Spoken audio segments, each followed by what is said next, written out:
Ah, the roller coaster of Trump's stance on abortion. One minute, he's waving a pro-choice flag like he's at a parade, and the next, he's in a tug-of-war against Florida's 6-week abortion ban. Talk about a mixed message. It's like trying to juggle flaming swords while riding a unicycle, definitely not winning any conservative votes over here. And speaking of voters, hold on to your hats because polls show an eye-popping gender gap.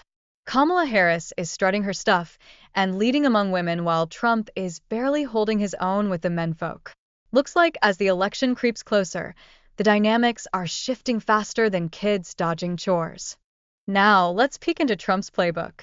His campaign strategy seems more focused on turning Kamala Harris into the villain of a blockbuster movie than actually winning hearts and minds. It's like he's desperately trying to revive his favorability ratings with an old-school horror flick twist, frighteningly effective or just frightful. And oh boy, let's talk about the claims surrounding late-term abortions in places like Minnesota. Critics are waving their fingers yelling, false. It's like trying to find a unicorn in a haystack. Everyone's in a huff over misunderstandings of the laws. But hey, we can all agree, misinformation is as welcome as a skunk at a picnic. Now, in this election circus, abortion is a hot potato. It's got folks worried about how it'll play into Trump's campaign. Many are convinced this topic could be the make or break moment. It's so significant that it could shift the tides like a soap opera twist, just when you think you know who's who. Ready for the knockout punch? Polls reveal that women's views on abortion could be the secret sauce to election outcomes. They're voting in droves, and let me tell you, their opinions are as influential as the family pet during dinner time. Everyone listens when they speak. Now, Harris has her sights set on winning over Wisconsin, Michigan, and Pennsylvania. These were Biden's playgrounds in 2020, and if she plays her cards right, she could be rolling in the electoral votes like a kid in a candy store. Minus the stomachache, of course. For Trump, flipping Pennsylvania is like finding the last slice of pizza at a party. It's crucial.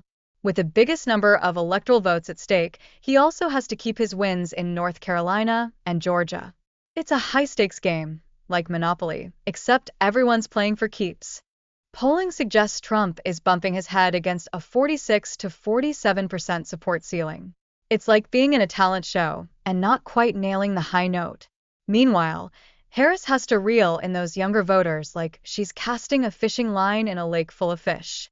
Harris is not sitting idly by. She's on the campaign trail visiting multiple states. She's all about that grassroots support, connecting with voters like a family reunion, but without the awkward questions about when you're getting married. Commitment? Check. Contrast alert. While Harris is all energy and enthusiasm, Trump's strategy is being viewed as more low energy than a Sunday afternoon nap. This contrast could shape how voters see both candidates, and honestly, who doesn't love a little excitement in their political drama? Now, let's talk dollars. Harris's campaign is like a well-oiled fundraising machine, potentially giving her the upper hand in the final countdown. Money talks, and when it comes to campaigning, it might even shout louder than a toddler on a sugar rush. George Clooney, our favorite Hollywood heartthrob, has thrown his 2 cents into the mix, questioning whether Biden should step back. His op-ed has sparked conversations like a campfire ghost story, exciting, but maybe a little unsettling about who's really in charge. And wouldn't you know it, the electoral map is starting to smile upon the Democrats. Speculation is swirling like leaves in autumn about Harris potentially gaining ground in those critical states. It's a twist that has folks rethinking their game plans. Who knew politics could be such a plot twist? Harris isn't just resting on her laurels. She's busy chatting with her supporters, urging them to roll up their sleeves because hard work is the name of the game. She reminds everyone not to get too comfy just because things are looking up. Confidence is great, but let's not get overboard like a cat on a hot tin roof. It seems consensus is building that Trump's recent performances are as riveting as watching paint dry. Viewer engagement is slipping, and many are asking if it's even appropriate to keep giving him a platform to showcase, whatever that was. But here's the kicker. Data suggests that showing too much Trump might just turn off voters. It's like that friend who tells too many dad jokes. Too much exposure could lead to swift exits and awkward chuckles. As the debate looms closer, questions are swirling about how Trump will behave and what he'll say.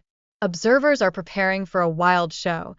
Think of it like a family gathering where crazy Uncle Bob takes center stage with outrageous stories.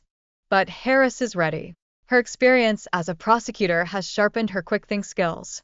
She's like a cat on a hot tin roof, ready to pounce and respond to any curveballs Trump throws her way during the debate.